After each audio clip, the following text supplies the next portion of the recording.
ఒక medical store దగ్గర ఒక స్లిప్ దొరికింది. వన్స్ ఆ స్లిప్ దొరకంగానే మన ఇండియాలో ఉన్న టాప్ ఇంటెలిజెన్స్ ఏజెన్సీస్ అన్ని తన దగ్గరకు వచ్చాయి. మరి ఆ స్లిప్ లో ఏముంది? ఒక బాంబ్ ని ఎలా తయారు చేయాలో A to Z ఇన్ఫర్మేషన్ ఆ స్లిప్ లో రాసి పెట్టాడు. ఈయన పేరే సర్ఫరాజ్. అయోధ్యలో ఒక మెడికల్ కాలేజీలో స్టూడెంట్. ఎప్పుడైతే ఈ స్లిప్ చూసి పోలీసులు పట్టుకున్నారో ఈయన ఏం చెప్పాడంటే, నైట్ సినిమా చూస్తూ ఈ బాంబ్ ఎలా మేకింగ్ చేయాలో అదంతా రాశాడంట. ఏ దేశంలో ఏ మూవీ ఇండస్ట్రీ అయినా బాంబ్ మేకింగ్ అనేది మాత్రం చూపెట్టరు, కానీ వీడు డీటెయిల్ గా రాసుకొని వచ్చాడు. వీడు ఒక్కడే కాకుండా వీడితో పాటు ఇంకో ఇద్దరు ఫ్రెండ్స్ కూడా ఉన్నారు. వాళ్ళిద్దరు ఎస్కేప్ అయిపోయారు.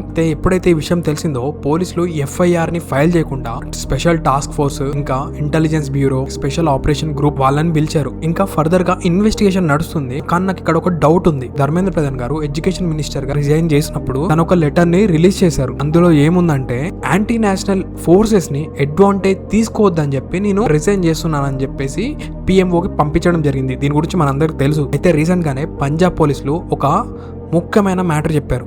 ఒకసారి వినండి. वीडियो के जरिए पेट्रोल बम चलाने और उसको इस्तेमाल करने की ट्रेनिंग दी।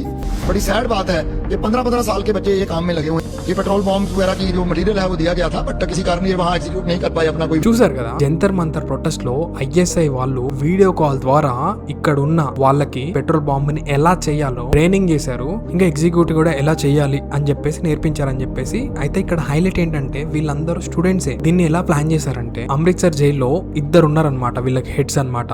వాళ్ళు ISI తోటి ఎన్క్రిప్టెడ్ ఫోన్ తోటి లింక్ అయ్యి జంతర్ మంతర్ లో ఏం జరుగుతుంది అన్న డీటెయిల్స్ చెప్తున్నారనమాట. పేటిఎం ద్వారా డబ్బులు కూడా అందాయని చెప్పేసి DSP సార్ చెప్పడం జరిగింది. ఈ ప్లాన్ కనుక ఫెయిల్ అయితే వీళ్ళకి రెండో ఆప్షన్ కూడా ఉందంట. రైల్వే ట్రాక్ దగ్గర వీళ్ళు సర్వేలెన్స్ సెటప్ చేశారంట. ఏ ట్రైన్స్ అయితే వెళ్తున్నాయో వాటిని ట్రాక్ చేసుకుంటూ అండ్ ఈ డేటాని మొత్తం ISI వాళ్ళకి పంపిస్తారంట. ముఖ్యంగా వీళ్ళు ఎవరిని ట్రాక్ చేస్తారంటే, ఆర్మీ వెహికల్స్ అంటే ఆర్మీ క్యారీ చేసే ట్రైన్స్ ఉంటాయి కదా, వాటిని ట్రాక్ చేసి ఆ డేటాను మొత్తం ISI వాళ్ళకి పంపించారంట. దీని మీద అయితే ప్రెసెంట్ గా ఫర్దర్ ఇన్వెస్టిగేషన్ రన్ అవుతుంది. వీళ్ళని బ్రెయిన్ వాష్ చేయడం చాలా ఈజీ అని ఈ ISI వాళ్ళకి తెలుసు. అండ్ వాళ్ళకి ఇది ఒక కేక్ వాక్ అనమాట. ఈ కేసెస్ మీద మీ ఒపీనియన్ ఏంటో ఖచ్చితంగా కామెంట్ చేయండి. ఇక్కడ దాకా మీరు ఉన్నారంటే నా పేజ్ ని ఫాలో చేసుకొని వెళ్ళండి. అంతవరకు జై హింద్, జై భారత్.